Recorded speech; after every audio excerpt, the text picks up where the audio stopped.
cultivators. Welcome to Podcasting is Forbidden in the Cloud Recesses, the only a lesbian-hosted podcast about Demon Master Tongren. I'm Roy, and I'm mad as hell in the underworld. And I'm Fallon, and I'm just your fun-loving, tree-climbing, rowdy male wife. And we're here to talk about a famous book that is now getting an official English translation. Let's fucking go!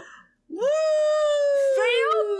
Y'all! Oh my god, we have got some fucking news to blast through today. We have got a lot of news. So first of all, and most important, the one that we've been waiting for basically the entire time that all of us have been in the fandom. Tell them. 7 Seas and Go Manga are now publishing in collaboration with fans who are translating and illustrating it 3 official translations of Mo Shang-Tongshu's extant novels. Let's fucking go, We Mitz. are getting Scum Villain's Self-Saving System. We are getting Grandmaster of Demonic Cultivation. And we are getting Heaving's Official Blessing. We are getting Heaving Official Blessing. We are getting all of them.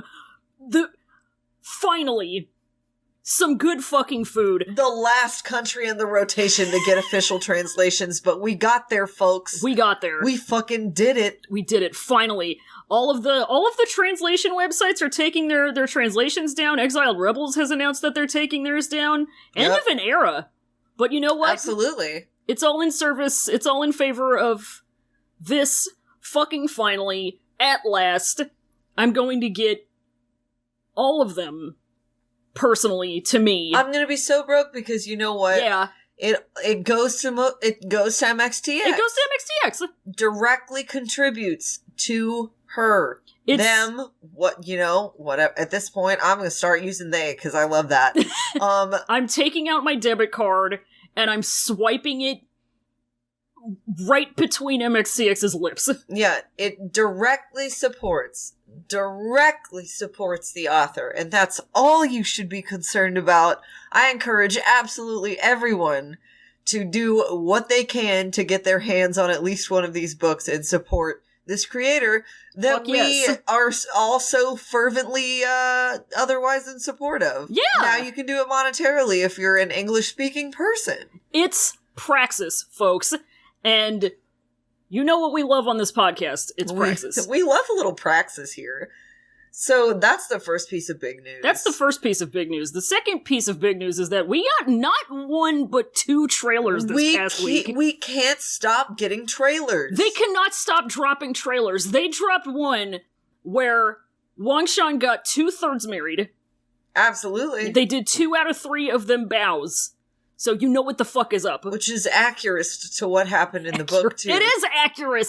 So that's pretty good. And then we got another trailer one with more drunk Wongi antics. I can only assume. I'm pretty sure it's drunk Wongi antics. It's gotta be drunk Wongi. Come on. It has to be drunk Wongi antics. It was yet another trailer where it dropped and I had to immediately, after I watched it the first time, go through and watch it frame by frame. I saw some headless action. I saw some very gorgeous jiggies. I saw little baby Aliang, little Jin Liang, going in and doing what I think is a big stab. Oh no! And he's stabbing that uncle, I think. He's stabbing one of his many uncles. And Wongi? Why Wongi robe turn red? Why Wongi robe turn red? Why Wongi robe? Why he doing tie-dye? I don't like that. That's not a really artistic tie-dye either. I think he really could have done a lot more with it. Yeah, he's just kind of tamponing it, sort of. It's not a great look, is the thing. I'm a little bit concerned. So, we watched the first one, and we pogged, and then immediately right after, I don't know why, but something made me go, oh, they better not kill either of them. Exactly. And then, so that was kind of lingering at the back of my mind. I was like, I don't think they would.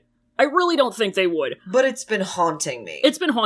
But then, and this is the final piece of news, the official Weibo, I believe, something or another, put out a little calendar, a little release date calendar for all the episodes that you get.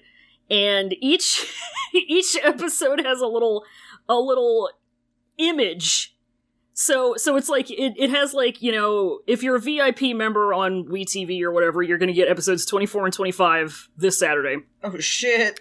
And the image for that is like, I think they're like little medallion things. I think it's some kind of funeral thing. Somebody who's good at Chinese customs, please help. My summary is dying. But then, the next week it says episode 26, and there's a little piece of candy, because we all know what that means. And episode 27 is a big old jar of Emperor's Smile. Absolutely. Then we've got some Benuis. Oh. Then we've got a funny little paper guy. Oh, more paper adventures. We've got a sword, which I think is Suivian, but I'm not 100% sure because it's very small. Then we've got a flower for some reason. We've got Wonky Guchin.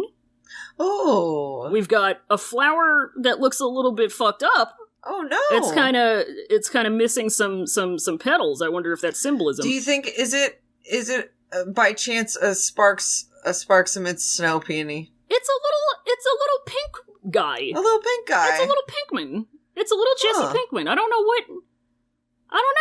We'll have to find out. And then we have flute. Okay. Funny flute. Then we have a funny fan. A funny fan? Funny fan on the second to last episode. There's apparently 13 of them. Oh shit. And what calmed my nerves a lot about the death thing is that episode 35, which is the final episode, yes, which will be coming out on Saturday, October 23rd, birthday of the My D&D baby boy Selwyn Moonbound. That's true. The little icon they have for it is some fireworks. Oh, and that makes me feel very hopeful. I feel like there's no way something bad can happen. I feel like it can't be a bad end in any way, shape, or form if there are fireworks for representing the last episode. I hope that's true. I really hope that's true. I feel like I just had one intense, misguided moment where I was like, because I've been wronged so many times by American media. Absolutely. Because this is a country where you gotta make the money. And what makes the money is it doesn't matter if you give a crap about the subject matter that you're dealing with. You don't have to be passionate as long as you know how to make the money. You have to bury the gays. You have to bury the gays. But I feel like the people behind Modazushi Donghua 2018 to present aren't going to do that. I feel like they have respect for the medium, respect for the story. I have respect for them. Oh, yeah. I feel like they're going to do as much as they can within the constraints of the law and censors to give us as good of an ending as possible. Yeah, and I said this to you the other day, like, we give the Untamed a lot of shit. But I feel like the way they handled the end of it was, like, the best they could do. Sure. They handled it in an excellent way, given, like you said, the constraints of the law. Oh, sure. And I feel like, if they did something like that for this, I would be very happy. I don't think they're gonna kill either of them. I really don't. They might separate them for life, but I don't think they're gonna separate them for life. I don't think so either. Do not separate. They're a set. Do not separate. They're Benui. They're two Benui. They're one black one, one white one, two of them. I went to a pet store the other day, and there were two little Benuis in one of the Benui cages, and one was black and one was white, and they were all shoved up right next to each other, drinking out of the same drinky bottle. It was so good. They just wanted to be close to each other. Benui ball. Benui ball. So that's most of what's going on. We're getting the first couple episodes very, very soon. Very soon. Very soon. But what we have even sooner, as in the right now, this second, is we have some chapters. that we gotta read. We have 2 chapters, one of which is very small. Just a little fart of a chapter, yeah. It's just a little capítulo pequeño. You know? Capítulo pequeño. Pequeño. So I'm gonna do the summaries for these together, because they might as well be one chapter. Yeah. I do want to do a warning, so I don't have to go back and record one on my own and then edit it in, because I don't like doing that because it's a pain in the ass. Yeah. So, warning for these 2 chapters, because holy shit is there some business in these. They include a lot of shit about sex work, rape, non-consensual necrophilia, which is a pair of words I don't like to put together, murder, violence against women, incest, child murder, possible STIs, Jesus fucking Croesus, lots of shit, be warned. They really front-loaded it. MXTX said, They loaded okay. this one up, bro. MXTX saw all this shit on the table and just wiped it all into one big basket. So let me get all this crap in here. Yeah. Yeah. I think it's time to just create this gigantic grab tote bag of the worst things you can possibly conceptualize. Worst shit imaginable. Chapters 85 and 86, parts 7 and 8 of the Loyalty arc. So, we're at the Lotus Pier. Junction... I'm at the Lotus Pier. I'm at the Taco Bell. I'm at the combination Lotus Pier and Taco Bell. I feel like if any sect is gonna have a Taco Bell in it, it's gotta be the Jongs. I think the Jongs have a Taco Bell. I think the Jong... Yeah. And I think... Jongo Bell. That the Gene sect has a Chick-fil-A. That's my onion. Really quick.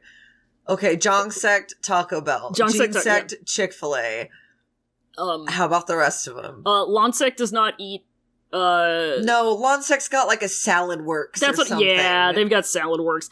They've got a pita pit. Okay. When... They've got a Cava. Yeah, they've got a Cava. When sect has, El Pollo Loco, and, They've got fucking Burger King. flame Yeah! There you go! And also it's disgusting. What do the Nies have? Something meat. Arby's. God. They have the meats. Catch them all wearing those big cowboy hats. You walk... Shout outs to my pals out in Team Arbutus. You walk around Qinghe and you see so many businesses where their signs are inexplicably shaped like a big cowboy hat. There's been Arby's here. I know what that check cashing place used to be. You can't fool me, auto loans. I will never be fooled. You can't fool me, Mr. Title Loans. I know you used to have that stacked beef and cheddar. Can I trade you my title loan for a couple stacked beef and cheddars? Please? Jesus Christ. Pull up to the injury lawyer to get my curly fries. Anyway. the new bartering system. Paying for your lawyer and French fries. Fuck yes. Hell yeah, dude. I'd become a lawyer for that shit. Yeah, dude. Anyway, fucking god. Okay, so we're at the Lotus Pier Taco Bell. Zhangsheng leads the important people of the whole entire cultivation world into the, main hall to debrief before they can go to bed. But a guest cultivator of his comes up and says, Hey, Sect Leader Zhang, there's these 2 ladies here who really need to talk to you. And he's mad because he's Zhangsheng, but he lets them in to do their thing. And these ladies are, middle-aged and haggard, and they're not cultivators, and their names are Sisi and Bitsao. And Sisi has these big scars all over her face. And most of these chapters are just these 2 ladies publicly exposing Jiggy for some incredibly heinous crimes. Yeah. Which you can probably guess the nature of them. And I'll Drag her. Get her ass! So I'm just gonna sum up the most necessary parts of these. This is the Jiggy Is Over Party chapters. Yes! So Sisi goes first. She used to be a sex worker. She reveals that about 11 years ago, she and a bunch of her other little sex worker friends were hired by somebody who turned out to be Jiggy to basically, and I can't put this in any less straightforward terms, rape Jin Guangshan to death. He was already dying. Yeah. Not that that makes it any better, but we'll get there. Yeah. So after they were done, all of these ladies were murdered except for Cece, who got locked up and freed just in the last few days by some mystery Avenger who said, "Oh, I'm gonna get that little rascal Jiggy. Just you wait, I'm gonna get him." And then Beatsao comes up and hey, do you remember Chinsu? Oh, yeah! Yeah, I remember her. So Beatsao used to be Chinsu's mom's maid. And she says that Madame Chin had told her a long, long time ago that she had been raped by Jin Guangshan, who we hate. And Chinsu was the product of that, which means that she and Jiggy were actually half-siblings, first of all. Same dad. Bad. And she was the one who told Jiggy about all of this the night before they got married, but he just kind of heard and went, "Po, but he's nerfect," and eventually he went on to kill their little baby Jin Rusong because nobody would find out that he was an incest baby. And also somebody paid off Beatsao to reveal this, but who cares? Immediately the crowd hears this and they anti-pog, and they immediately decide their mouths fucking invert and are sucked inward. Their lips go into their mouths. Exactly. It's like a black hole. Your tongue comes out. Oh. Bad. They immediately decide that Jiggy is the worst person who's ever lived. They hate him now. They do brain math, figuring out all of his crimes until they work themselves up so much that they're ready to hunt him down with pitchforks and whatever. And they decide in the process of this that actually Wei Wuxian is good now and they like him.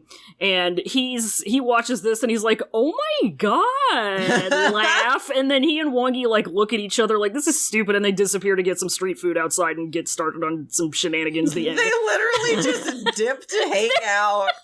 They're just like, "All right, I'm about to head out." They're like, "This is dumb. I've had about enough of this." They just fucking peace out for a while. Why not? They click play on the Jin Guangyao exposed video. They watch it the whole way through, and then they just go on with the rest of their day. They don't give a shit. Shit, man, I need a snack after that. I'll catch y'all later. These two ladies collabed so fucking hard on this video with the receipts and everything. I need to go get me some Bowser after that. I'm sorry. Bye. Bye. You can just kind of keep that. You can keep that in your pocket there, bro. I am not concerning myself with that at this time. Yeah, Wei Wuxian's it sounds like y'all's problem. Anyway, yeah, so we start out, we're at the Lotus Pier Taco Bell. And, Wei Wuxian feels kind of weird about it because everything is bigger, it's been built up and renovated, and he hasn't been here in a million years, and Johnson be fucking doing some capital improvement projects. You know what the fuck it is. Johnson is getting some state funding. He is on it. And we can't fault him for that. And the government is footing the bill. Let him. Who can blame him? That's what we pay our taxes for. That's fucking it. Look at this fucking city improvement. Look at this. Look at all this.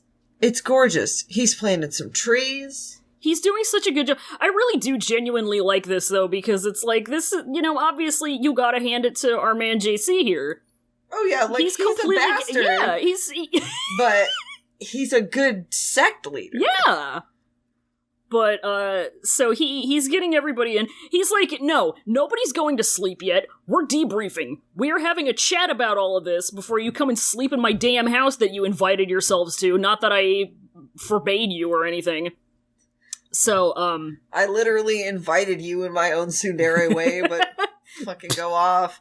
I don't care if you come stay in my house. Do you dare? Do you dare? Fucking idiot. So, one of his cultivator guys comes up and is like, "Sect leader, oh shit, that's right." Oh yeah, we read this. "No, if there's something important, tell them to come at a later date.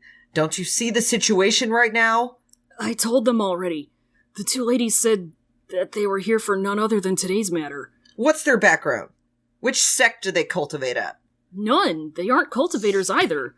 I'm certain that both are ordinary women without any spiritual powers. They brought with them some expensive medicinal herbs as well, but they didn't say which sect leader sent them. They only said that they had a few things to tell you, sect leader.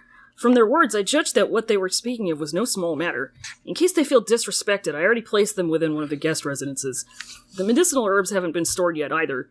They've been examined already. There are no abnormal spells or curses. So it's just some regular shit. They're bringing some gift because they have no clout. Yeah. So they're bringing a couple little presents to maybe sweeten the deal. Yeah. And so, Zhang Cheng is like, okay, fucking fine. And, please help yourselves. Please excuse my momentary absence. I'll only be gone a minute. It better be a minute. Sect Leader John, please go ahead. So, but he didn't return after just a few moments. Uh-oh. Oh, he's accidentally pissed these people off by making them wait for more than 5 minutes. Uh-oh. Oh no, he didn't come out to entertain in time. Oh no, to have unentertained guests at one's home was already disrespectful, much less during such times when everyone was waiting to discuss important matters, parentheses rude. Listen, he got stuck in the other room. He's having a little bit of trouble with the clown costume. He's in the other room putting on his clown makeup. The unicycle's got a flat. I can't be entertaining yet. Give me a minute. There's a leak in his water spraying flower. The bunny in his top hat has gone missing. His endless chain of handkerchiefs is all ripped and fucked up. He needs to iron it. But then, so he's, he finally comes back eventually, though, and he's looking mad as he does. And there's these two ladies with him. And they look like shit. Well, one of them looks like shit. The other one looks like fine, whatever. But the one lady has these scars all over her face, and everybody's like, "Oh, these ladies are aged. That doesn't happen." I'm turned off. My pee-pee. My pee-pee. My pee-pee soft. My pee-pee soft. These make my pee-pee soft. It's the opposite of me pengy. Exactly. It's literally, it made a point to be like they were both frightened and turned off. It's like, who fucking asked? That's your problem. Did I fucking ask about the state of your penis? State of the penis I don't address. Care. I don't give a shit if you don't think she's sexy. Let her talk. Clearly, Zhang doesn't really give a shit whether she's sexy or not either. It's because he's being gay and homophobic again. He's being gay and homophobic again, that's true. And so, like, they sit down and he turns to him, they're like, you can speak here. And Sect Leader Yao is like, Sect Leader Zhang, you mean... The matter is too shocking, and I did not dare act hastily. The delay was due to careful questioning. Everyone, please quiet down and lend your ears to these two. Which of you two will speak first? Okay, so one of us can do one story and one of us can do the other story, I think would be good. Okay. Now you, when we were having dinner right before this, you said, oh, I gotta figure out a good, weathered old lady voice. I was like, I heard, like, New Jersey old lady. Yeah. Yeah. Like an old New Jersey lady who's been chain smoking for a while. Maybe just quit for her health. She still drinks like a bottle of red wine a day because it's good for you. She plays the slots. She has bridge games every week. So yeah, she loves the slots. She's got a little dog. She keeps the dog on a leash, but she picks it up and walks around with it, holding it. Yes. So, okay, I'll be her. All right. And so she stands up and she's like, I'll go first. I'll go first. So she salutes him and she's like, what I'm about to tell you is an old story that happened around 11 years ago. Oh god, there's a lot to fucking say in these pages. Are you sure you want to do this? Oh yeah, it's fine. Alright. She says, my name is Cece. In the past I sold my body. You can say that I was famous for a while. 10 or so years ago, I found a rich businessman and wanted to marry him, but it turned out that the man's wife was a fierce one. She got a group of hunky men and cut my face through. That's why I'm like this now. A group of hunky men. Hunky men. I love that she specifies that. They have to be glistening. She sent freshly oiled. She sent the Chads after me. That's right. Sick the Chads on me. They were all blonde and tan. It was horrifying. And like, she doesn't like it. This lady does not give a fuck. She don't care? So she spoke with Which no is why shame she in her rules, voice. yeah. She's just no bullshit. I love her. Like, some people are offended by it, but she just doesn't give a shit. She's going. And she goes, after my face became like this, my days were different from before. Nobody wanted to spare me a single glance, let alone do my business. My original brothel kicked me out. I didn't know how to do anything else, so I couldn't take in any business at all. So I joined up with the older sisters. Their customers didn't have high demands. If a job is up, I'd tag along with them. I could manage with my face covered up. She putting on that damn concealer. Yeah, you know, she's got some cute little veils. Yeah. Doing her thing. Doing her thing. And everybody's like, oh, this is how... they're just so huffing and offended. puffing. Yeah, they're blustering. They're just so offended that this lady was an employee in one of the oldest professions in the world. God fucking forbid. Get over yourselves. Honestly. But Judgin's letting her fucking talk. Yeah. Good on him. Sex worker positivity, Judge. That's right. He might be homophobic, but at least he's doing one thing right. Yeah. So she goes, one day the sisters from our alleyway suddenly got a job, asking for all 24 of us. With horse-drawn carriages, they brought us to a place. After those old sisters of mine finished with discussing the price, they were all ecstatic on their way there. I, however, felt that something wasn't right. Let's be honest here. They were either old yellow pearls or the same as me. We were paid so much, and even beforehand. How could there be such a lucky thing in the world? And the people who came to get us were fishy, too. They let us into the carriages and took us away as soon as they came, not letting a single other person know about it. No matter how you look at it, they couldn't have had good intentions in mind. Like, everybody's like, yeah, that's true. And like, people aren't as grossed out by her anymore. They're just like, all right, well, we need to, I'm involved in this story now. I'm interested. Yeah, they heard her, they saw her come up and they said, oh, more like sussy, but now she's turned the corner. And now they know. That's right, she's an engaging storyteller. It's true! So she goes, when the carriages arrived, they directly brought us to a courtyard and let us off there.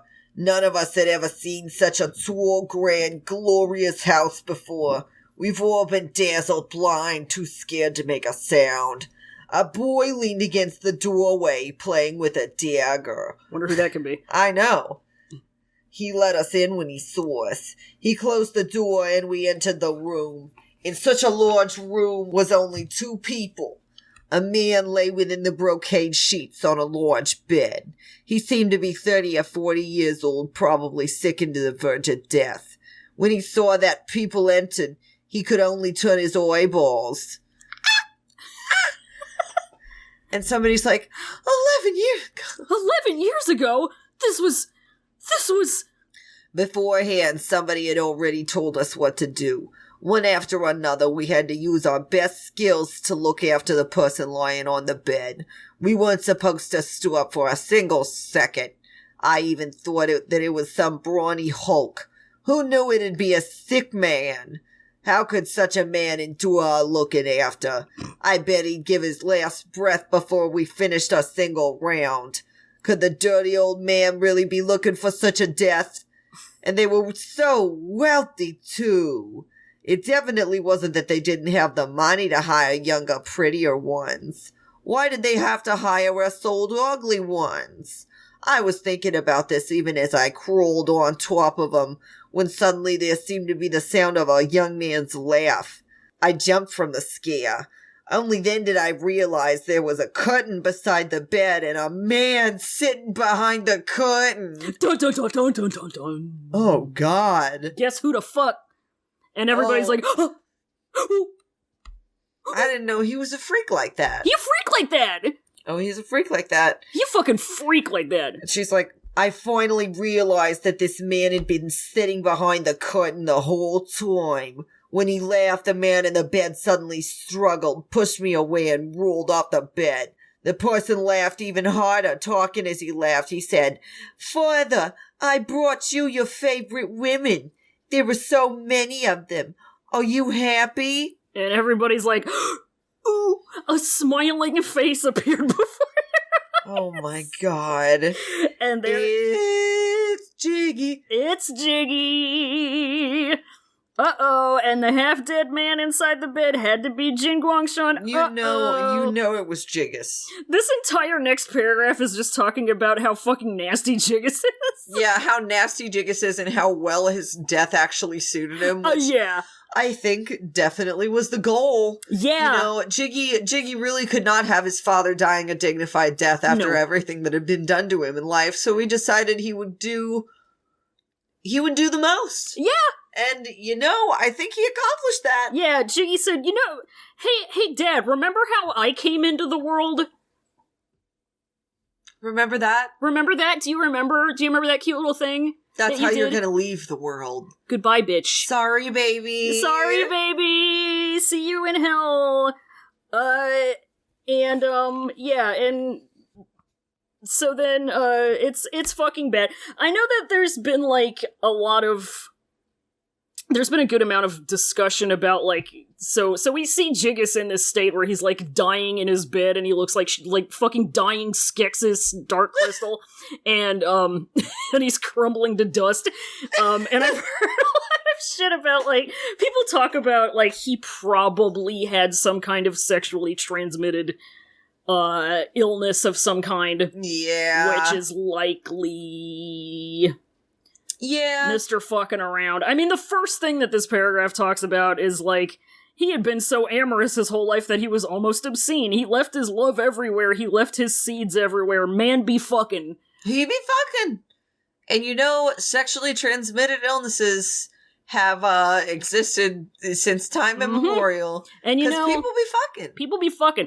And it's not, listeners, I'm not saying this to be oh, if you fuck, you're gonna get a disease like they told me in high school.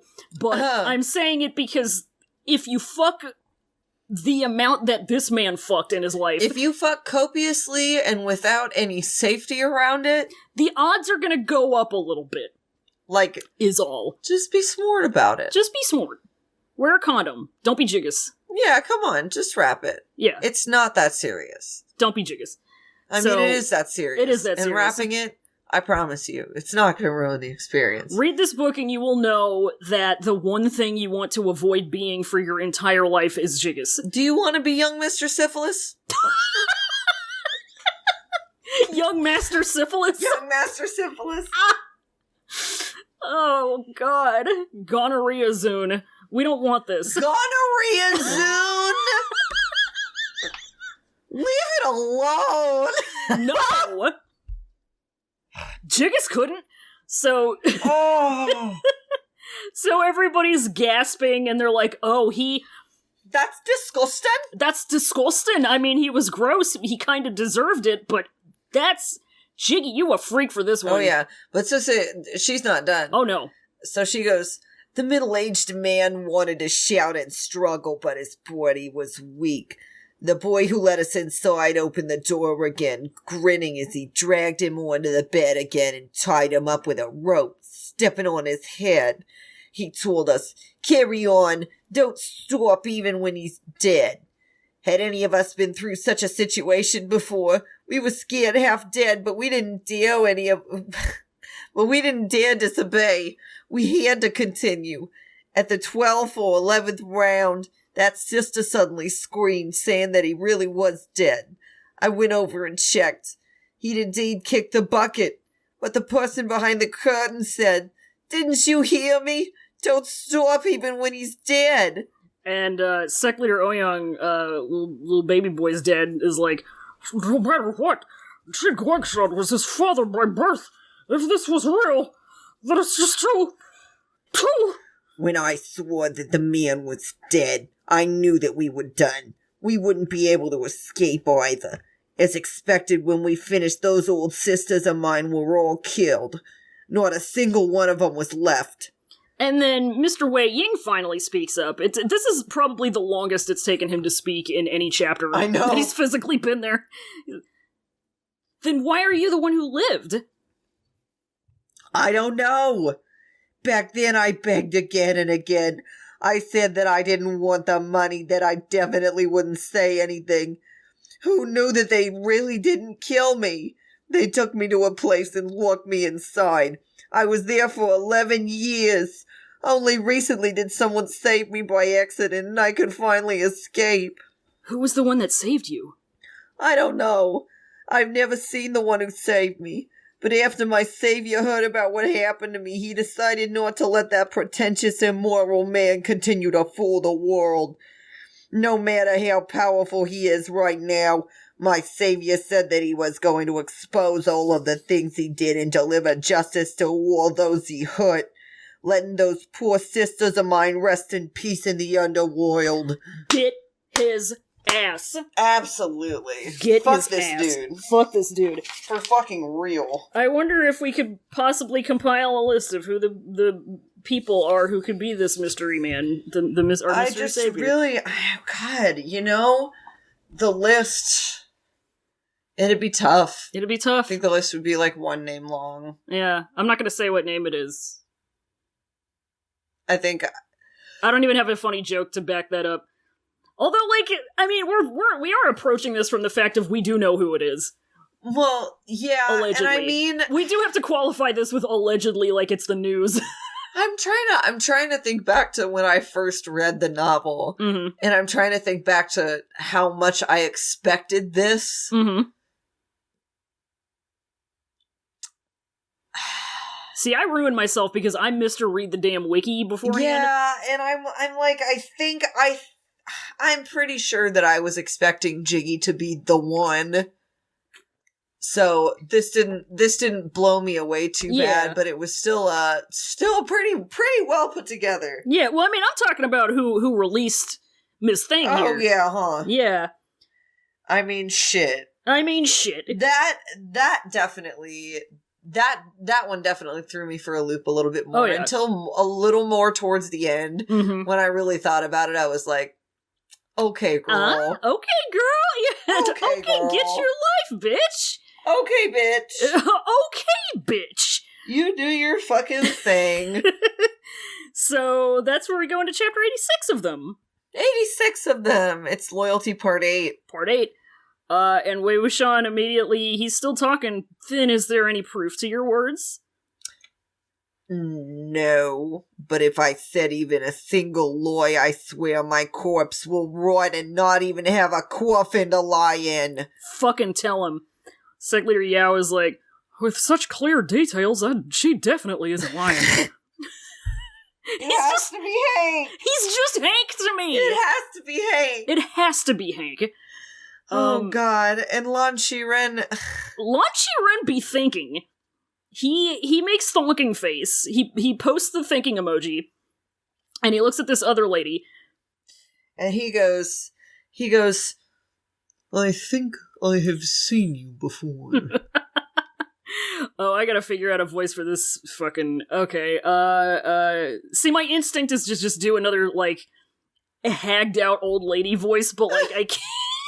Like, she's not supposed to be like that. She's coming from... She lives in a society, so, I think...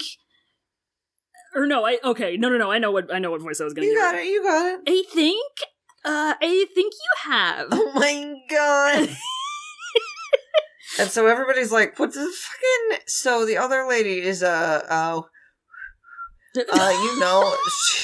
she's a sex worker, so this other lady might be a sex worker, so why is Lan Shiren saying that he's seen her before? That's insane. Right? Everybody's like...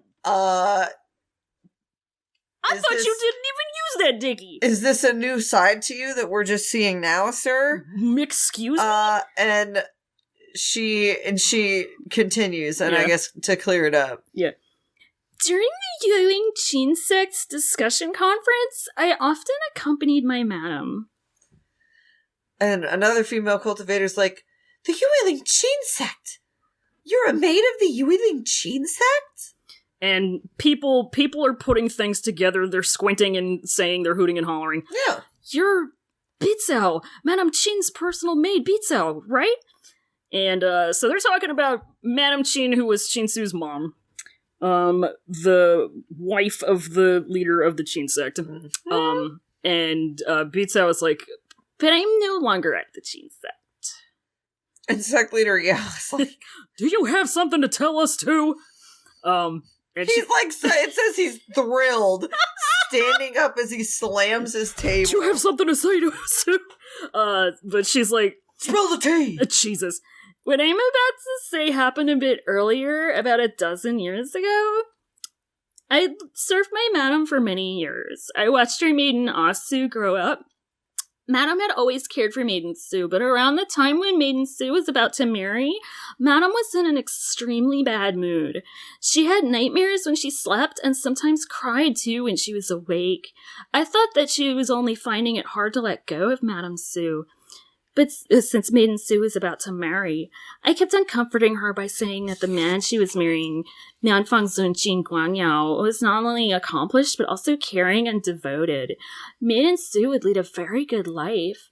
Yet after Madam heard this, she was even worse. No, I love it dearly. When the marriage day approached one night, Madam suddenly said to me that she was going to see Maiden Su's future husband, and that she was going right now, wanting me to secretly accompany her. I said, you can ask him to see you. Why would you sneakily go see a young man in the middle of the night? If others heard of this, who knows how the rumors would go? But Madam's mind was set, so I had to go with her. After we arrived, however, Madam told me to wait outside and not go in, which was why I didn't hear anything, and I don't know what exactly she said to Jin Guangyao. I only know that a few days later, when the date of Maiden Su's marriage was set, Madam fainted as soon as she saw the invitation letter. And after Maiden Su was married, Madam was still extremely depressed. She was sick in her heart, and her sickness worsened by day. Before she passed away, she couldn't hold it in any longer, and she told me everything. Nian Fengzun Jin Guangyao and our maiden, they were never wife and husband. They were brother and sister. What?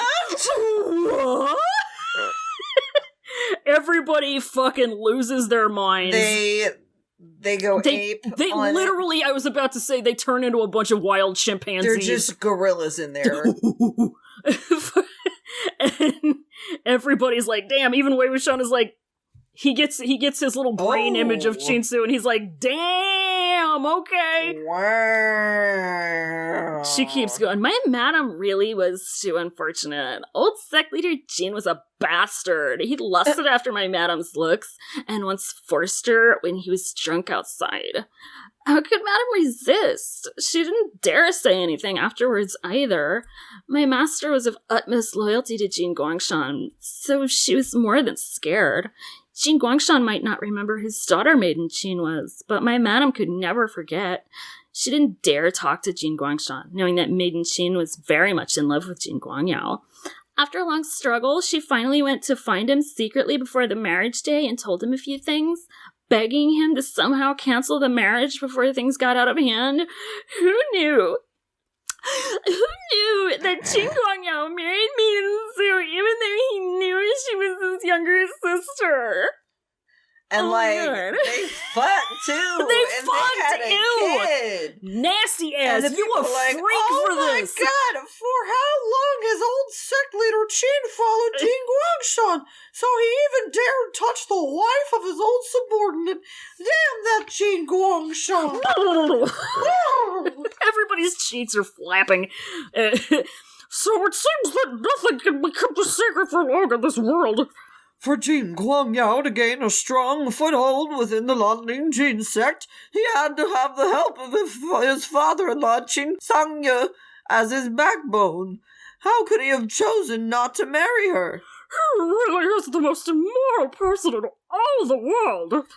And Wei Wuxian whispers to Lan Wangji, he's like, so that's why in the secret chamber he said to Chinsu, Asong had to die.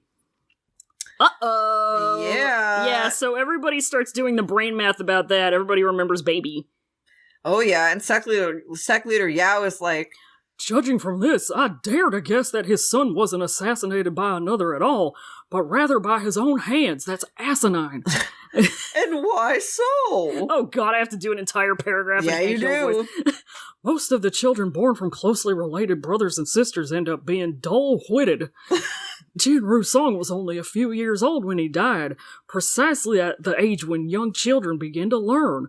Others wouldn't be able to notice anything wrong when the child was still young, but after he grew up, it had exposed the fact that he was different from the others.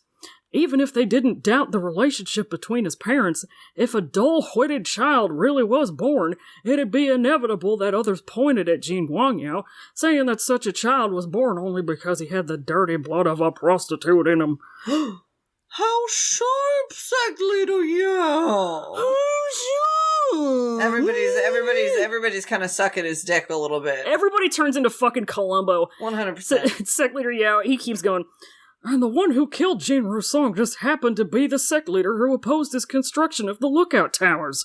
How could there be such a coincidence?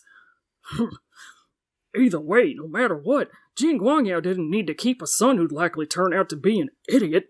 He killed Jin Rusong, framed the sect leader who opposed him, and crusaded against sects that refused to accept him fair and square, in the name of revenge for his son.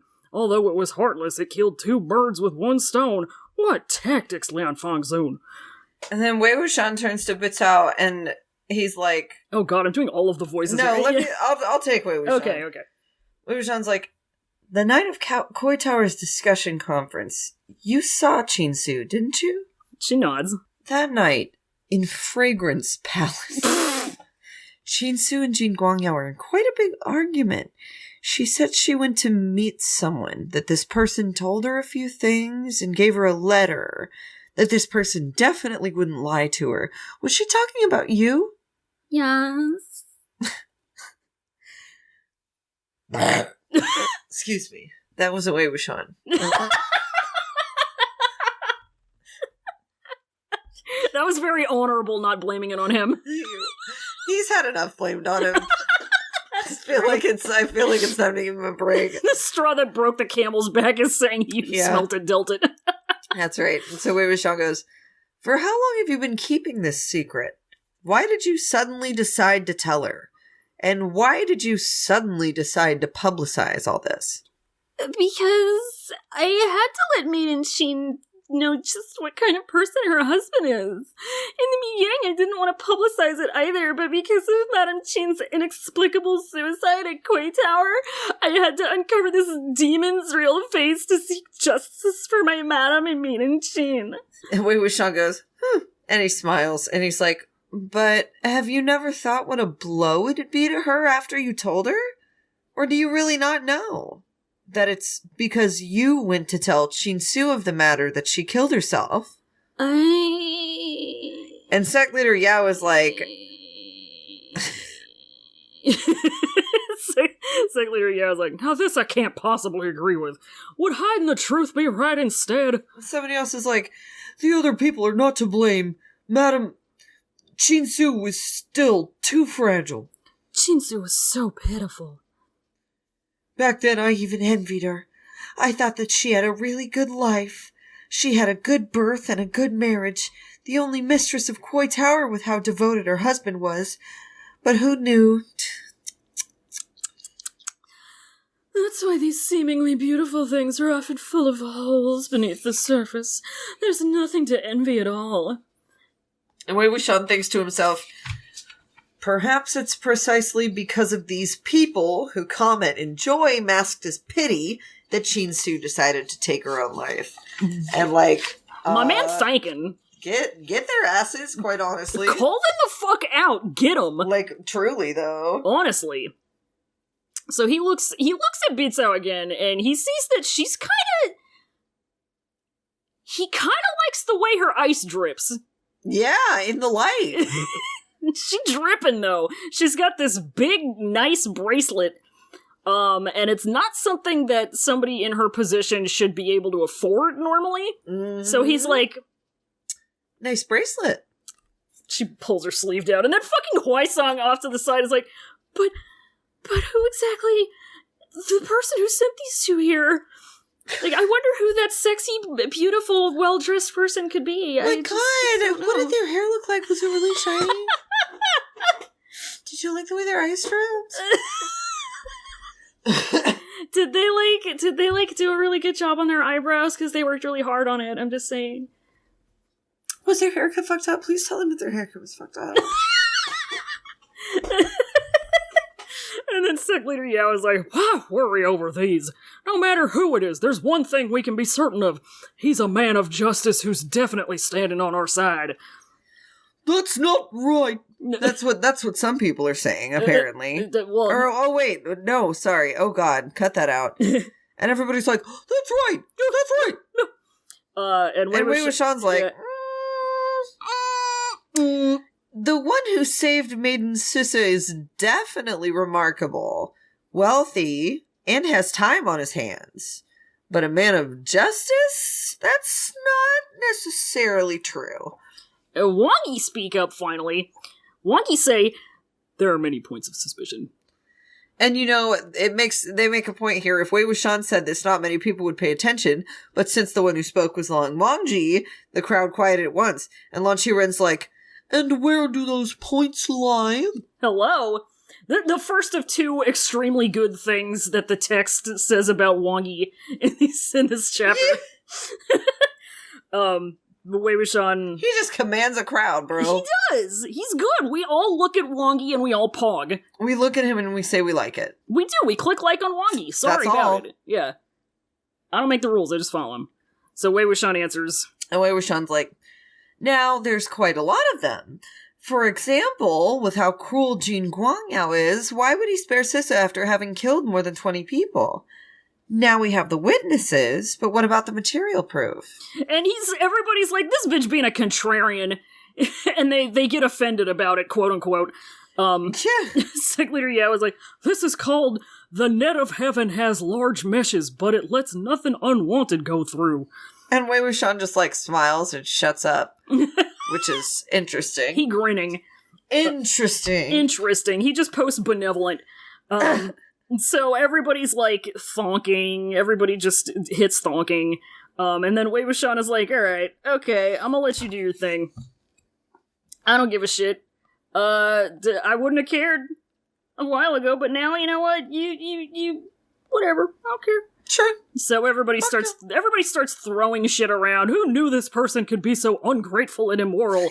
And it's funny to Wei Wuxian. He thinks it's funny jokes because usually those are words that are levied against him. And he thought at first that they were talking about him, but now no, it's Jiggy is the target now. Yeah, Jiggy is over. This is the first time he's seen something like this happen with his own two eyes since before he died. Yeah. He's like, damn, thought I heard my name when I heard the word immoral. Jesus. And somebody else is like, back then, Jin Guangyao could climb up a step at a time only by playing up to Chifang Zun and Zhou Jun. Or else, how could a sex worker's son like him be where he is now? How dare he lay his hands on Chifang Zun? Zhou Jun is still with him right now. Let's hope that nothing happens to him.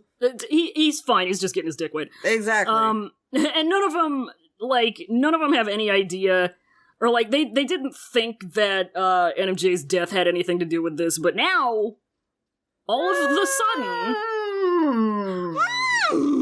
and people just start throwing shit out. They're just throwing their speculations at the wall to see what sticks. Oh yeah. Not only has sworn brothers, his brothers by blood had it even worse. The couple of years before Jin Guangshan's death, he busied himself everywhere getting rid of his dad's illegitimate children, scared that someone would suddenly appear and fight for a spot with him. It wasn't even that bad for Mo Xuanyu. If not because he lost his mind and was forced back, maybe he'd end up the same way the others did and disappear for some reason or another. Jin Zixuan's death had to be related as well. Does anyone still remember Xiao Xingchen from back then? Xiao Xingchen, the bright moon, the gentle breeze, and the case of the Yueyang Chang sect. At that time, Shuiyang was protected single-handedly by Lian Fangzun as well. When Dao Zhang's Xiao Xingchen first came down that mountain, didn't a lot of sects want him to be a guest cultivator at their place? A cultivator? A guest cultivator. A guest cultivator. He'll be coming round to the mountain when he comes. The Lonling Jin sect also invited him, but he politely refused. Back then the Jin sect was quite pleased with itself. Having been rejected by a rogue cultivator, of course it felt like it had lost face. This old enmity had to be one of the reasons they protected Shuiyang in the future as well. They just had to see Xiao Xingchen lead to a terrible end, huh? Ha! Who do they think they are? Just you wait if you don't join our sect. How unfortunate. Back then I had the luck of seeing Daozhang Xiao Xingchen's brilliance at a night hunt with my own eyes. His sword Shanghua could move the whole world. Afterwards, Jin Guangyao still got rid of Shuiyang. What a case of the dog bites the dog. I heard that back when Jin Guangyao worked undercover in the Chishan Wen sect, he wasn't genuine at all. This was what he thought. If the Sunshot campaign didn't go well, he'd stay at the Wen sect and help the villain. If the Wen sect was about to fall, he'd turn around and become a hero. That Rowan is probably mad as hell in the Underworld. Back then he trained Jin Guangyao as one of his most trusted cultivators. Almost all of Jin Guangyao's current swordsmanship was taught to him by Wei Wuxian. That's not so big of a deal, is it? I heard that the reason Chifeng failed the surprise attack was because he purposely sent out the wrong information. I'll say a secret too. The money and resources he used to build the lookout towers were all collected from other sects, right? Every sect helped out a little bit.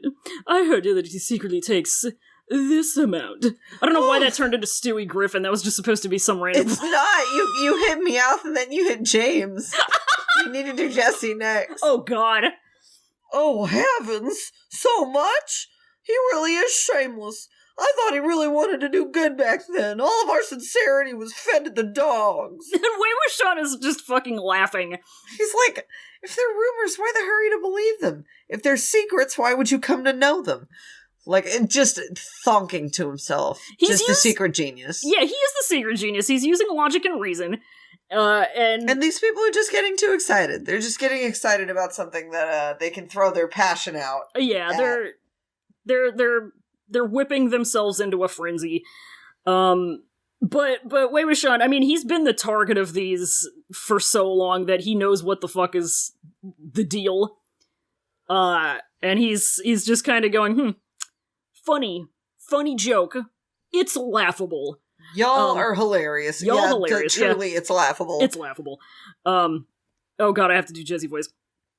Judging from this person killed his father, his brother, his wife, his son, his master, his friend, and even committed incest. How terrifying! The Lonling Jin sect is extremely overbearing, and Jin Guangyao is even more so authoritative. He never listens to other people's opinions. Right now, the indulgent, arrogant claimant was brought up by Jin Guangyao alone as well. Does he really think we'd hold our anger back? Here, I was trying to do Ash Ketchum. How'd I do? That was a really good version of every single shonen protagonist there is.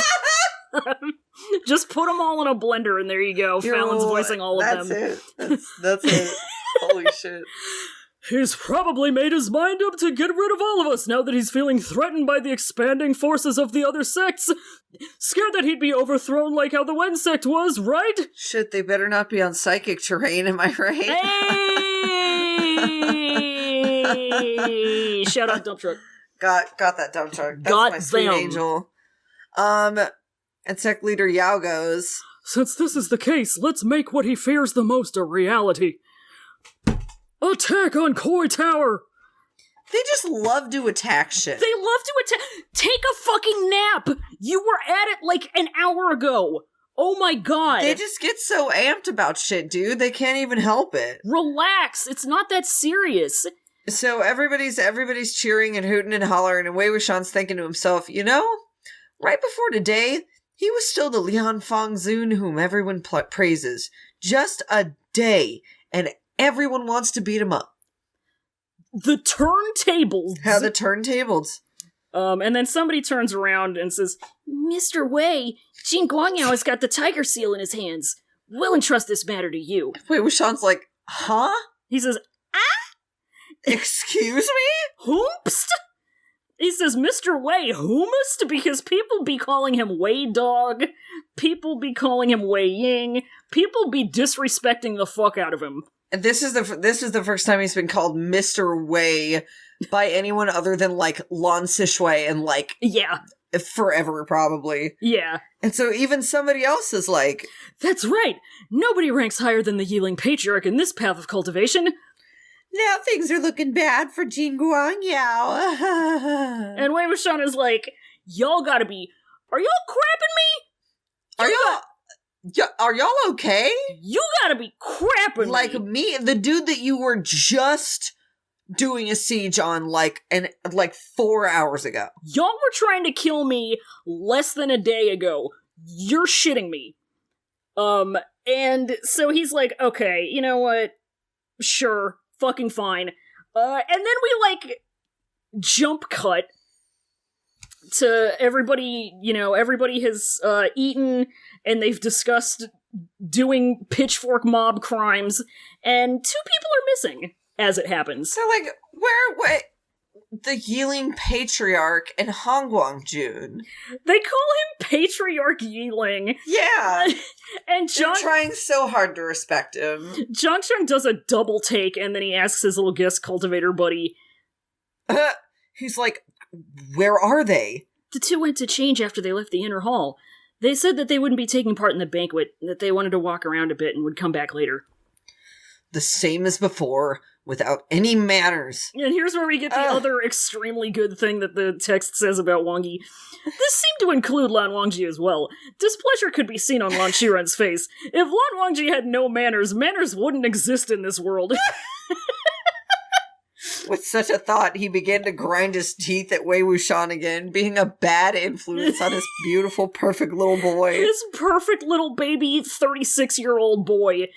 And then Zhangcheng realizes he still has to play the game, so he fixes his face and he's like, everyone, please dine first. I'll invite the 2 back at a later time. I'll send them the invitation and they will RSVP at their convenience. So then we jump cut outside again, and Wei Wuxian and Lan Wangji are just fucking around. They're strolling. They're just having a good time. They're going to the fucking street vendor and getting funnel cake and shit. They're on a little date. They're getting pie.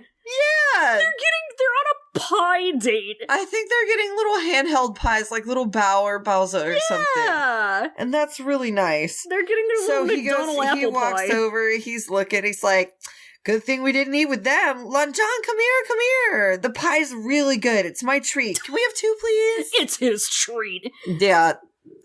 Treat, really. Just as Wei Wuxian was about to take them, he suddenly remembered that he had no money on him. How could he treat him? Fucking idiot.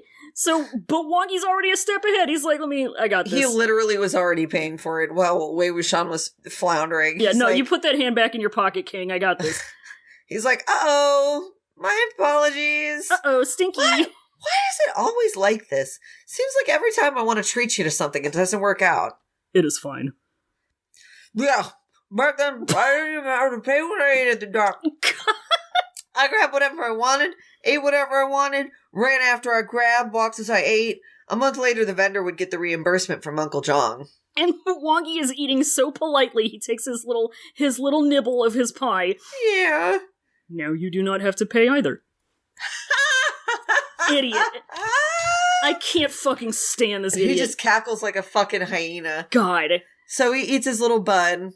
He litters. No, he tosses it in his hand. He juggles a little. He goes juggling. There aren't many vendors left. Back then, no matter how late it was, this place was crammed with vendors selling all kinds of food, because many people in Lotus Pier came out for late night snacks. There were also many boats, maybe even more than Yusai Town. He continued, "It's much fewer now. Lan Zhan, you came here too late. You weren't here when it was at its liveliest." It is not late. "When we were studying at the cloud recesses, I asked you so many times to come play at Yunmong, and you always ignored me. I should have been more forceful and dragged you over. Why are you so slow? It doesn't taste good?" Speech is forbidden when dining. So he's just having his little nibbles. He just needs to make sure he doesn't have any food in his mouth when he's talking to Wei Ying. He's just being bunny eating. And he goes, "Then I won't talk with you. You can eat. I thought you didn't like it and that you could give me whatever you didn't finish." Another one, please. He just turns to the vendor and asks her, like, he ends up getting 3 more pies for Wei Wuxian, and Lan Wangji's still nibbling. And that's us eating, though. That true. I am the slowest eater on the planet. You eat like a bunny. I do. I have to... And then... just snacking. Yeah. So they're like looking around. Wei Wuxian, he wants to show him all of the fun places that he used to make trouble at. And he wants to show him all the trees he got fucked up in. And this is where I got grounded, and this is where I got grounded.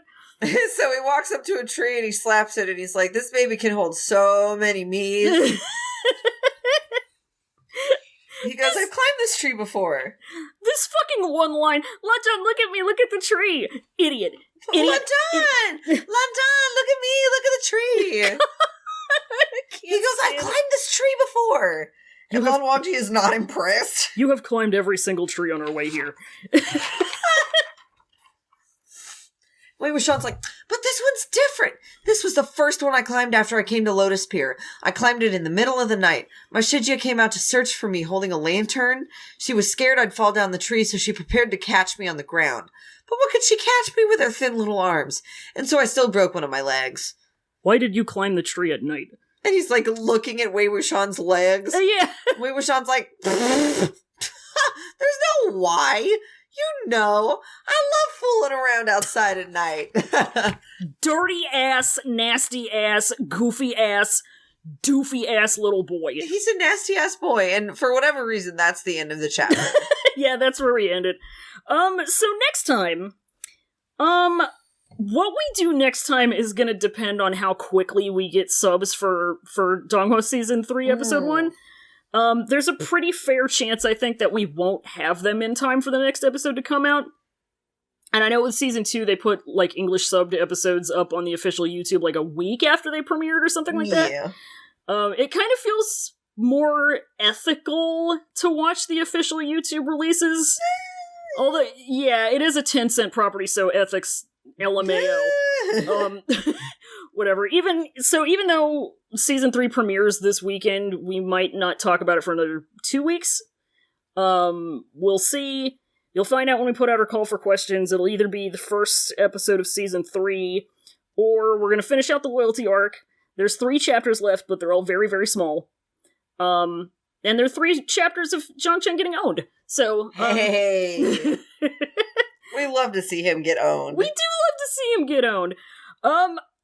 We also love Google Translate. A Google. Googie. Okay, so for this Googie Translate, so the official Japanese Modao site has a bunch of, like, extra shit. And I check it at the start of every month because until, like, June, they were putting out these cute little Q-style monthly calendars, and they were really cute, but they haven't done it since then. I don't know why. But I still go there at the start of every month. So I was taking my traditional 3 hours to get out of bed the other day, and I was fucking around on the site. And one of the extra things they have is this quiz. Oh, God. And I thought it was like a personality quiz, but actually, it's like, who would you be friends with? Which is adorable. That's really good! So I went through it, and I took it over and over again, just hitting, like, random answers until I could get as many characters as I could find. Okay. And I have the results as our entries this episode. Oh, wonderful. I don't know if I've data mined every single character that's available, but I've gotten all of the characters that they, like, enjoy monetizing, so, oh, sure. I don't have all of the results here today because that would take forever. I just have 3. My question is, was one of the results just a cornetto, if you're talking about the characters that they like to monetize? But, you know what? Cornetto is kind of a character. Cornetto is a friend to me. My neighbor Cornetto. My neighbor Cornetto. Will we? Oh my god! Are we gonna get more Cornetto? We better. Cornetto commercials in the middle of episodes. Please. With them enjoying a nice Cornetto in fucking feudal China, not feudal China, ancient China, ancient Chinese vampires. Oh god, Cornetto. I'm so excited. I tell you, just out of curiosity, I googled MDZS wiki Cornetto to see if they had a page for Cornetto on the wiki, but apparently they don't. But they do. They do have a whole thing about the Cornetto sponsorship in the animation page, which is good and hilarious. I'm just pissed off that in the previews, we didn't even get a hint of Cornetto action. I know! That's what I'm really here for. Whatever. Anyway, So I've got these Who's Your Friend quiz results. I'm actually, let me reorder these because I think the best way to do this would be to start with the result that I got when I actually translated the quiz and took it myself. And before I give you this, I want you to guess who this quiz thinks I should be friends with. Yeah, Huai-sung. Think about me. Okay. And think about the people that I'm friends with. Do you think... It's gonna make so much sense once I flip this around and you see who I got. Look deep within, and you will find quite literally a friend and boy. Zhangcheng? I got Zhangcheng as my best friend. God! It knows! Japanese modal website fucking knows. Fuck yes, dude. Clocked. Oh god. Oh, I love it. Okay. So Okay. let me see this shit. Okay, so here's what you get when you were diagnosed Zhangcheng's best friend.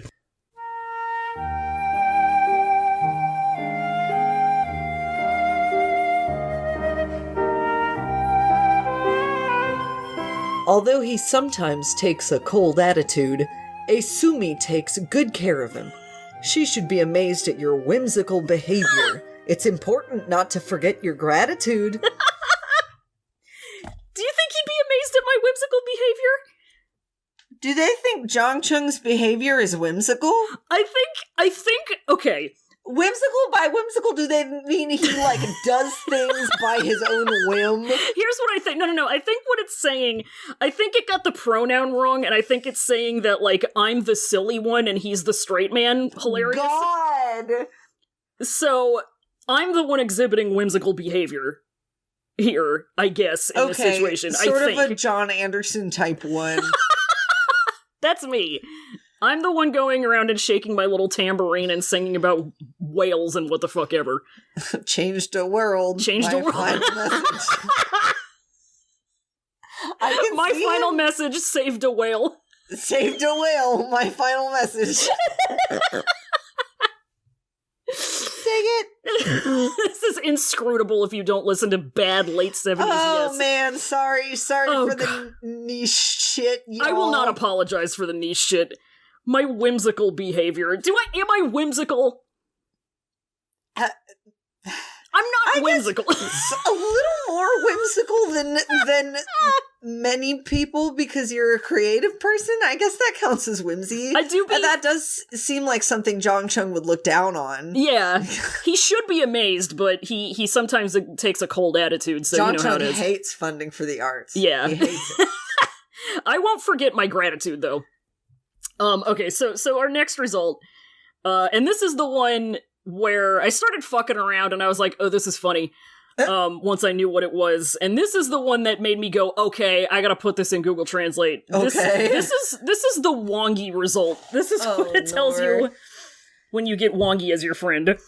An excellent and well-behaved, very serious indigo machine. By communicating your feelings well, you can become friends who can understand each other. If by communicating your feelings well, they mean just like dumping at him and him being like, An excellent and well-behaved, very serious indigo machine. Very serious indigo machine. It sounds like the description they put on, like, pet websites. Yeah, pet websites, like, if you're half pet and half washing machine. An excellent and well-behaved. Oh god, half pet! Half pet, half dryer. Ooh, it's the next gen of Pokemon. Yeah, this is when you're looking to adopt the Rotom Wash that got left behind at the daycare. Oh my god, Rotom Wash with a cool paint job! Bro! Rotom Wash. Rotom Wash! My new fave! Just a little guy going around. It's just a little guy. Okay, here's the last one, and we can't just not do the weighing himself. Yes. On this very first one. Hey, yes. This one's good. Bohemian and innocent, Wei no envy. If you love interesting things, you can have a good time with Wei Muen. The fucking 0 for 2, bro. There is no doubt that you will be able to meet and understand immediately. So, if you love interesting things, there's no hope for you if you like boring shit. If you have ADHD and are a bitch, hit him up. A bitch in the best way, trust me. If you dumb as fuck. If you rude as hell and you smell like something. You smell like something unidentifiable. Hit this man up. Sometimes you just need 2 Wei Muen.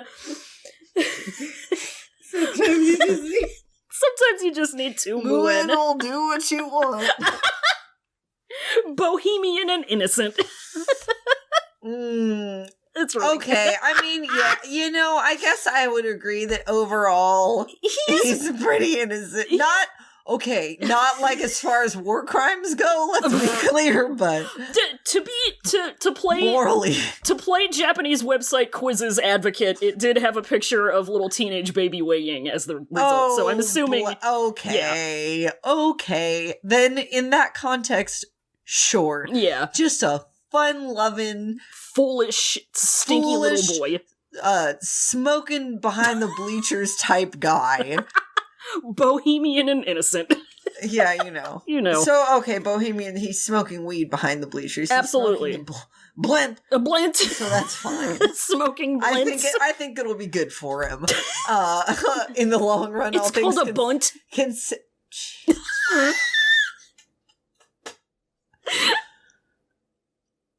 Continuing on. That's the segment. I'm gonna. We will be returning to these results for the next few weeks because these are so good. Wow, those are really some winners. I love. Wait till we get to the Huaisong one because it makes me laugh so hard. Oh my god. Okay, but yeah, that's our Google Translate. Let's go to questions. Yes, we got a couple. And if you have more, you can send them to cloudrecessespod.tumblr.com/ask, or you can send them via Twitter at cloudrecesspod. Just one recess. Just one. We're going to Twitter first. First question from friend of the us, co-host of the hashtag bless up of the us, Colin at Pagedesk, asks, which half? Okay, so it's a quote tweet of other friend of the show, Elliot at Kybaliker, who says, which half of your OTP successfully escapes the beach that makes you old, and which one dies from getting too old on the beach? And Colin quote retweeted it with, I am once again asking. They are once again fucking asking. So, I watched a couple YouTube videos as I am wont to do. Yeah, me too, as did I. Reviewing the thing, a little film by a little man named M. Night Shyamalan, who you might have heard of. Oof. A little film called Old, because he just did that. And it makes no sense, and there are so many plot holes. Dude, it's some Lady in the Water bullshit. Literally, there are so many plot holes that the only way to suspend your disbelief would be to, like, hang yourself or something. God! Okay, that was too dark. But I'm just... it makes no sense how it was even greenlit or produced or released as a blockbuster movie. Bro, okay, here's the thing. Oh my god. Listeners, if you go to podcast network of the us, noisepace.xyz, and you go to the good podcast of Fear Baiting, and you go back to early March of this year, you will find an episode of Fear Baiting where me and past guest of the show, Janos, went on and we talked about Lady in the Water, the movie where Bryce Dallas Howard is a creature called a Narf. Narf? A Narf, and there are critters called Scrunts, and Paul Giamatti acts like a baby in it. And I am getting the exact same vibes from Beach That Makes You Old 2021 as I did from having to sit through Lady in the Water. Is it a grift? That's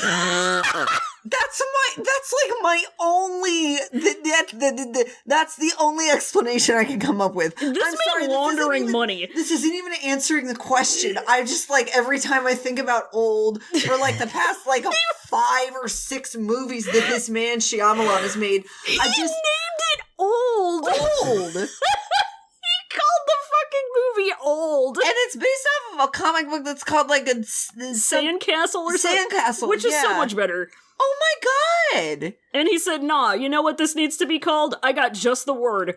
I'm gonna tell not show, baby. Let's hit it. God, we have to answer this. Jesus fucking Christ. Okay, what if M. Night Shyamalan cultivated? Anyway, no, I hope to God he is not. If that man becomes immortal, I don't know what I'm gonna do. I will not celebrate his death.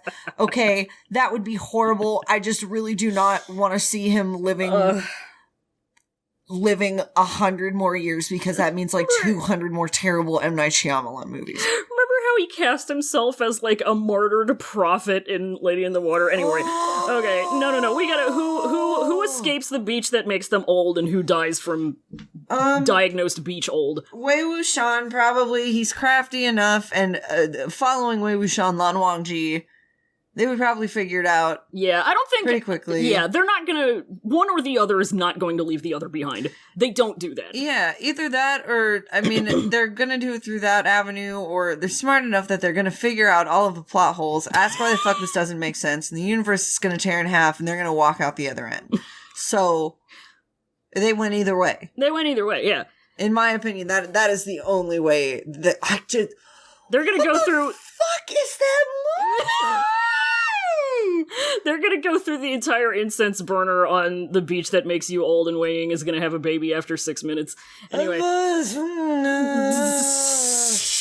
No, oh god, I'm sorry, I'm making the ugliest noises. I just... Thinking about this movie literally melts my brain into warm pudding. This movie is fucking incredible. My brain is raspberry jam right now, and I hate it. I literally... What did I fucking say? The beach that makes you old's fault. It is the beach that makes you old's Shui fault. Yang would stay there and die of being old.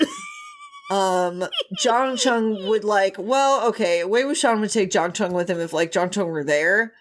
Yeah. So Zhang Cheng would he'd get too mad at the situation and just, probably die prematurely of a heart attack, which I guess he'll become more and more susceptible to as the hours pass. They try to escape the beach that makes them old, but Zhang Cheng has to go and swim back. God! That's too evil for me. What did I fucking say in the fear-baiting chat? Not to ruin anybody's potential movie-going experiences, and I know I might be late to the show, but I'm watching reviews of Beach That Makes You Grandpa, and I'm getting some pretty heavy Narf vibes, just saying. Narf! And I'm really hoping that when the next March Night Shyamalan comes around with Fear Beto, you gotta talk about this one, because who? Oh yeah, my display name in there is still Apult Gia Baby. Anyway. That's something else. Oh, God. All right. Okay. We have two similar questions. Oh, no. No more old. It's not about old. No, not similar to that one, similar to each other. Not about old. We're done with old. We will move on from M. Night Shyamalan's old. Because I now feel old thinking about old. Talking about old. Dude, I'm about to be 33 in under 2 weeks. Guess who's taking a trip to the beach that makes you old right now? Anyway. Yeah. So we have two similar questions. One's on Twitter and one's on Tumblr. So we can just read these real quick, and then we can kind of talk about them in tandem, because they're very, very similar. I just want to say that you don't look old. You'd probably still get carded at the grocery store if you tried to buy booze ever. You still look really cute. Why don't you have to pick me up? My little feeties hurt. We're making little kissies at each other. Fucking gay. I want you to feel old. 33 isn't old. I'm having an existential crisis. It isn't old. There are people competing in the Olympics who are like 10 years older than you. Dude, a guy I used to know in college is in the Olympics right now. What? What's he doing? Weightlifting, I think? Word. Yeah. That's pretty cool. It's pretty sick. What's his name? Cool. Yeah. Very nice. Good for him. Anyway. Fuck yeah. All right. Second question comes from friend of show, fellow league mate, PR the Disaster. What the fuck is up? And they say, considering the Danganronpa execution-esque death described in these chapters, how do you think a Danganronpa game would go with the Modao characters? Any picks on their talents or ironic executions? Who's the Kumaeda Modao? Shueyang. Yeah. Sorry if y'all were never consumed Danganronpa, though. I don't know. It's fine. Hold on.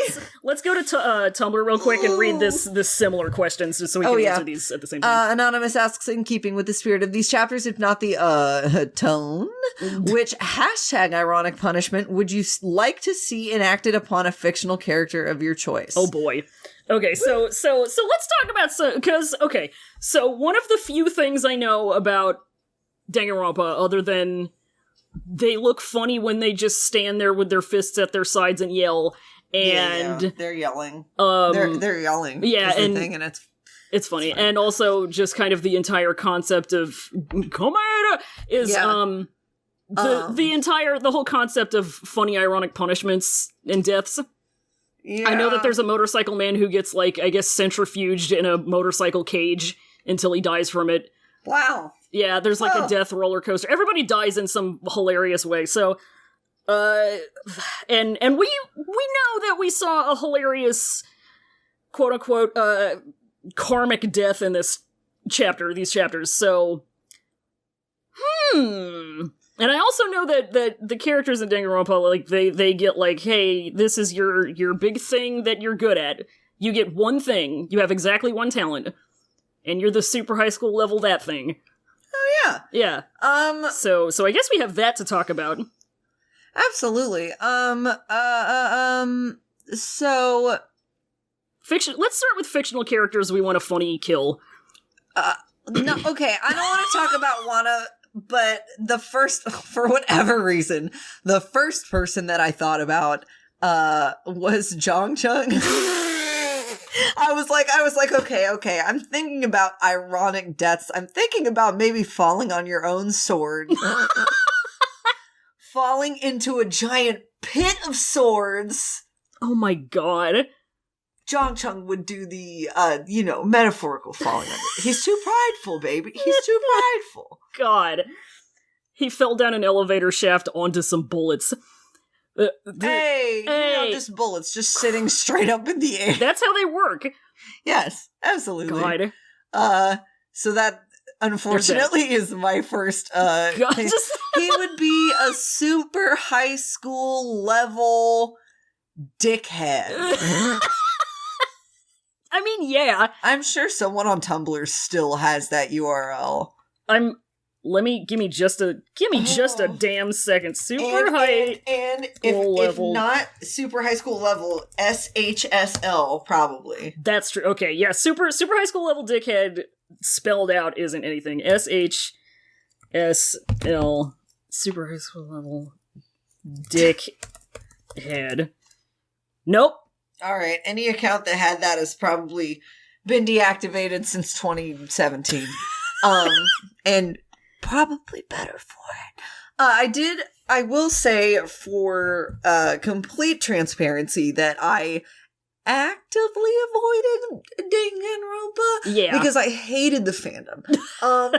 So I know very little about it other than the things that, like, I learned about it that made me very uncomfortable. That made me just not want to really interact with it in any kind of meaningful way, but I understand the appeal 100%. Oh yeah, it's really cool as a concept. I mean, it's, just basically kids killing each other. It's basically just a battle royale, but in a school, but that is fine. Kids with diagnosed genius having to kill themselves. Yeah, diagnosed geniuses. Yeah, diagnosed genius. Falling on their own swords. God. I love that Zhongcheng is the first thing that comes to your mind. God, I hate him, but I love him, but I hate him.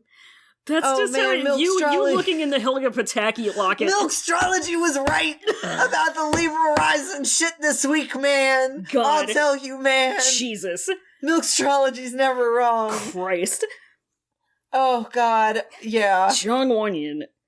Zhang Wanyan, please. Please. Just please, I beg of you. Rap to Bang Bang again, I fucking dare you. See what happens. See what happens. Fuck around. Maybe then you will find out. Maybe then you will see. Okay, so how would Shuoyang die? Ooh. And what would Shuoyang be? He... Super high school level infiltrator. Super high school level Joker. Fucking who cares? Listen, yeah, you're right. He's got to be like. Well, no, I think there was a super high school level delinquent. Yeah, he's probably super high school level manipulator. God, he's got to. He's got to die from some shit like, either somebody else cuts his tongue out and blinds him, or he gets invited up onto the, like, Matilda stage and the Trunchbull makes him eat, like, this entire plate of candy. Oh my god. Yeah. He has to eat a gallon of candy. Yeah. Until his guts explode. Yeah. Terrible. Yeah.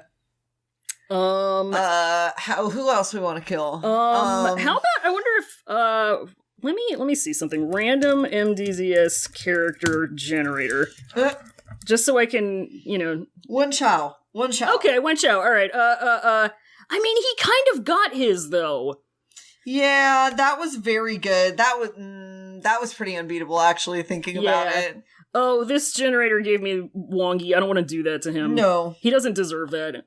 I will never do that. Sorry. Fuck. How about...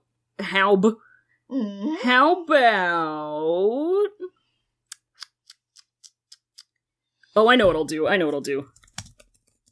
Because pretty much the problem is, like, pretty much everybody in MDZ has died. But, like, not under ironic circumstances, I guess, is the big kicker here. Yeah, that's the thing. I'm doing random page on the wiki just until we get a character. Okay. What's good? Let's ironically kill Daga. Oh no! It pains me to do this. I mean, it would be really funny if he died doing something like, if he, like, was just taking, like, a chill-out bath or something, and he, like, fell asleep and drowned or something. The one time he's ever calm in his life. Oh my god, he goes into a sauna and just overheats. Horrible! He gets turned into a raisin. What an undignified death, but honestly, like, man, I mean, if it's for a ironic. dignified guy, absolutely. Yeah. That sucks. Super high school level Angie. I hate it a lot. Yeah, super high school level Angie. God. That's the problem. That's the thing. Okay. Oh. There's many options. Moto is already really good about giving people funny, ironic punishments. That's though, true. Is the thing. Yeah, that's a good little smattering of folks, though. It's good. Because I don't know. Death was wonderfully. No.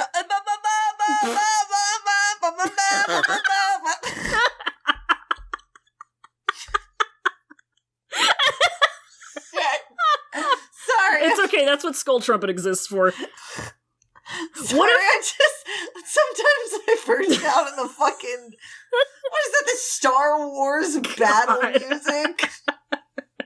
Dude, what if Jiggy died by getting kicked down the stairs a third time? No! Star Trek battle music, that's what it is.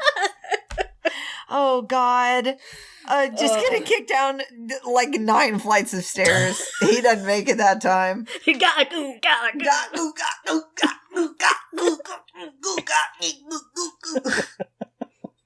Sounding like Quagmire up in here. Oh, God. Giggity. Mm-hmm. Mm-hmm. Just a giggity. A giggity. Giggity. A giggity. Okay. All right. We can move on. I think that was a nice little incredible little tasting platter. We have one last question. A poo-poo platter. Anonymous on Tumblr asks, if you were to assign magical girl archetypes to various characters, or even specific character parallels, who/what would they be and why? Semper Bunny. Thank you, Semper Bunny, to you.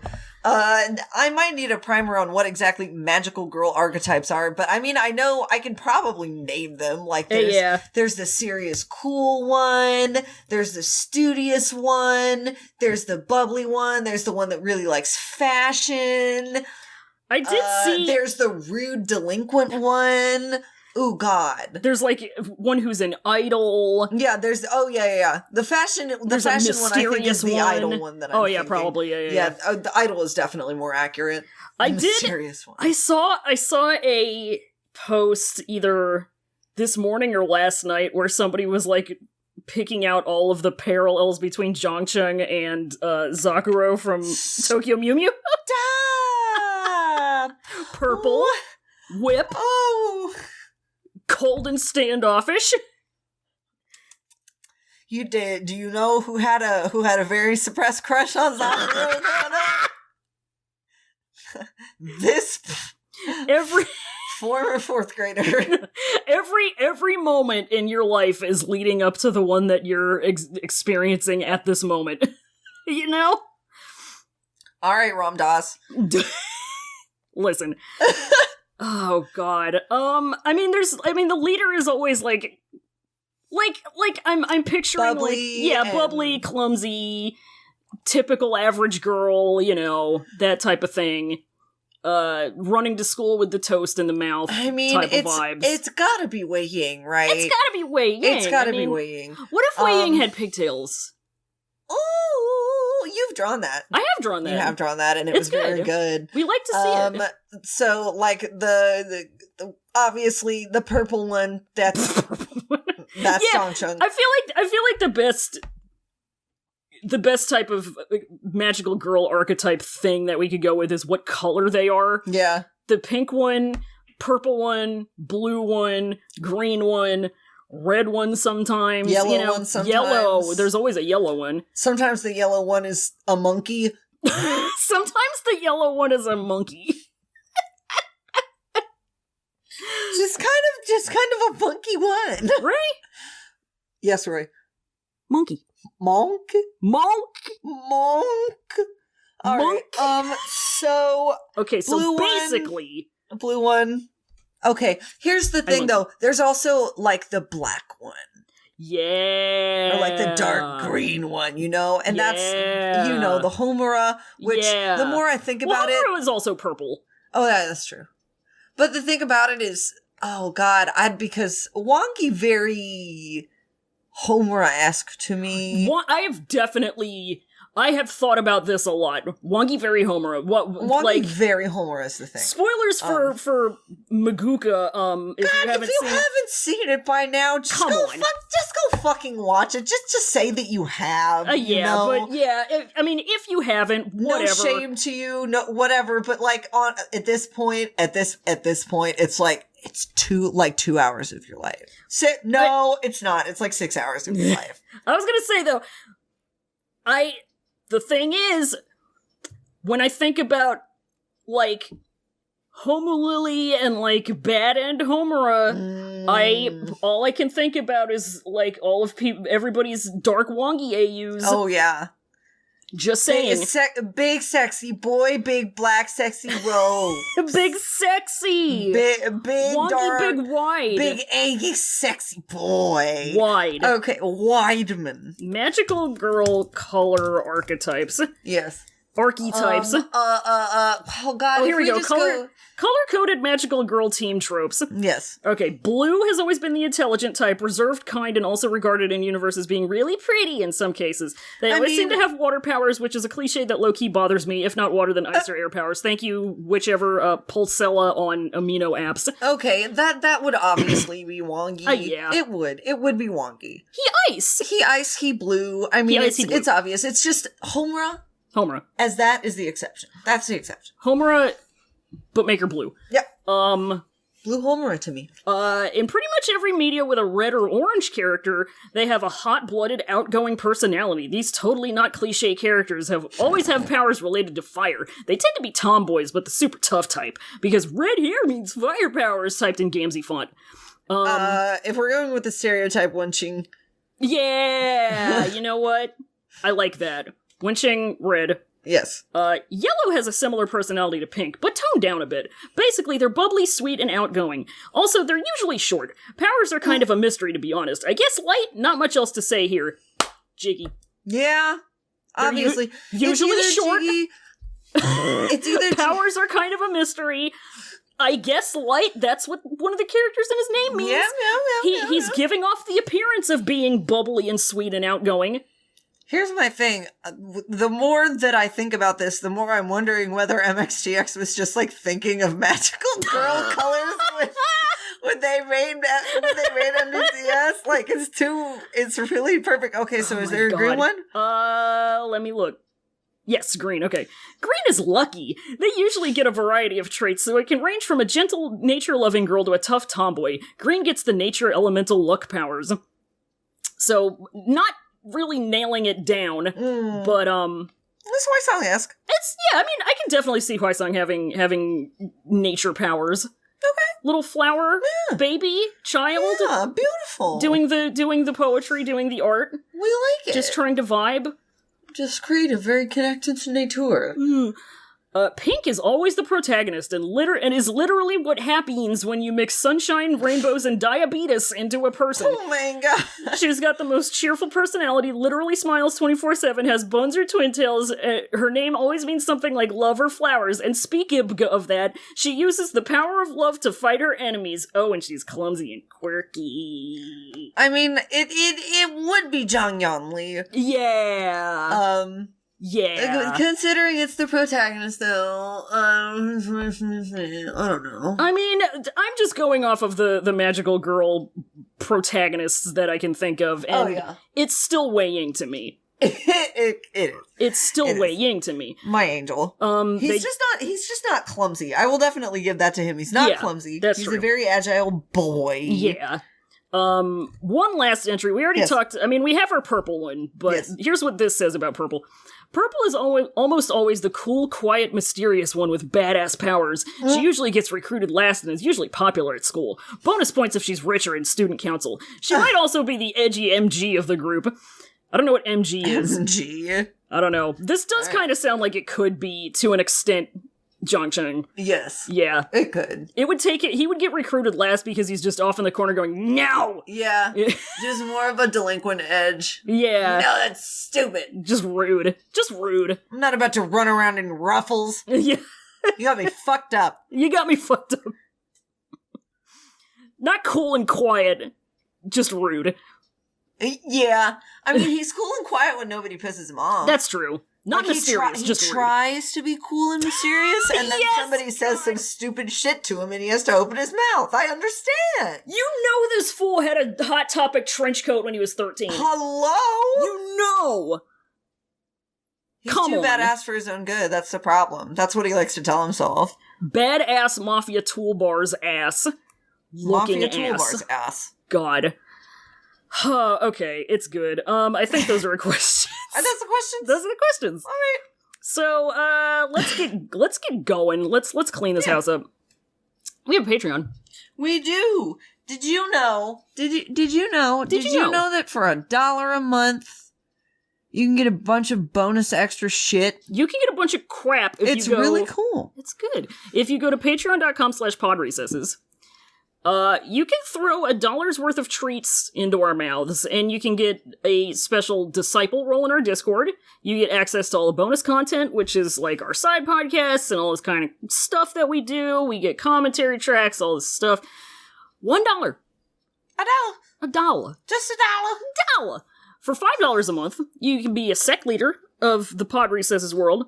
You get all that bonus content access. You get a thank you shout out on the episodes. You get a Comrade NMJ mini print of your choice. And if you want to give us $10 of treats per month, you can be a chief cultivator of the show in the Discord, in real life, to us, IMO. And you get all the stuff we just talked about, and you get the full-size Pod Recesses Wall of 3,000 Takes poster. We love it. We're also still working on it. Yeah, we're still working on compiling our those 3,000 takes. Yeah, we're still working on the correct takes fan pin, which will go out. Yes. Yes. Do you want to read our thank yous? Yeah, let's read our thank yous. Let's give a thank you.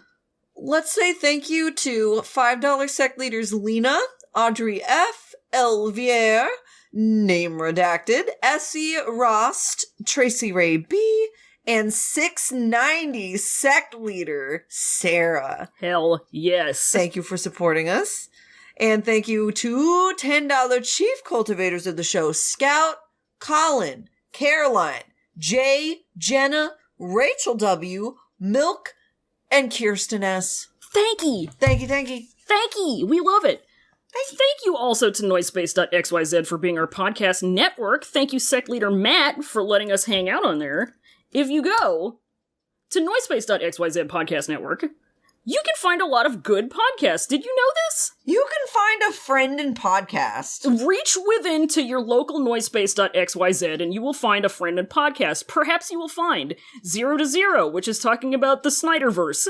You can take a look at Kyle XY, which is about Kyle XY ABC Family TV show. You can check out the Sonic Shuffle, which is about Sonic lore. There's all kinds of good shit. You can check out fucking fear baiting, which I was talking about earlier. You can check out Pod of Greed. It's about Yu-Gear. Yu-Magio. Lots of stuff. There's something for everybody. There's something for you. It's truly incredible. We love it. My name is Roy. I'm on Twitter at _Benui_. I'm also online on Twitter at Yeeling Hypebeast, which is where I post about Modow sometimes. Oh, she's online? She's online. You can also check out my Creepypasta podcast, which is also on Noisepace. Not a Roy's Nightmare and Era. I have had to put it on hold for a couple weeks just because but also you can go to royhub.card.co and you can check out all the whatever other shit that I do. Yeah. Bears? Yeah, once again, I've been Fallon. Bear. You can find me on Twitter at America's Burden. And Hell that's pretty much where I'm at. I am locked right now just because, you know. But follow requests are totally fine, so long as you're, over 18. Hell yeah. And if you are over 18 as well, you can join our Discord. Grapefruit, you can do it. The link is in the description. We love it. You can find us, Pod Recesses, the podcast of the Cloud Recesses podcast, at cloudrecessespod.tumblr.com and on twitter.com/cloudrecesspod, just one recess. We are on Apple Podcasts. We are on Google Podcasts, whatever the fuck it's called. We're on Spotify. We're on all types of good shit. Go ahead and subscribe. Do it. Please. Leave us a little comment. Leave us a little review. We love it. We want the ratings. We love feedback. We love to get the feedback. Don't be afraid to feed us back. You are feeding us treats. Yes. We are feeding you treats. This is a treat-centric podcast. It's an Ouroboros of treats. Fallon? Yes, Ryan. Do you know what we say at the end of every episode? Oh, wait! What's the drink of the week? Oh, shit! Drink of the week. Drink of the week. Drink of the week. Drink of the week. Drink of the week. It is a wild Canadian blueberry Midwest fruit tart beer by Urban Artifact. It's called Hobnail. Okay. And fun thing about this guy is that it's 10.1% alcohol by volume. Jesus McChrist. I don't know what it is about the Midwest that allows them to make their fruit tarts so goddamn strong, but they're just going for it. Wonderful. Getting a little bit nutty with it. My guess is that the fruit probably fermented a little bit. Maybe a tiny bit. Equivalent of wine. Maybe. But anyway, it was delicious. Very tart, a little funky, but that's what a good sour will do to you. I'm going to take your word for it, because I don't drink. Yeah. But anyway, at the end of every episode, I believe we say Semper Bunny. I think it's Semper Bunny what we say. It's Semper Bunny to me. You're all my nephews now. The devil has been solved. The devil has been solved. Bye, y'all. Bye.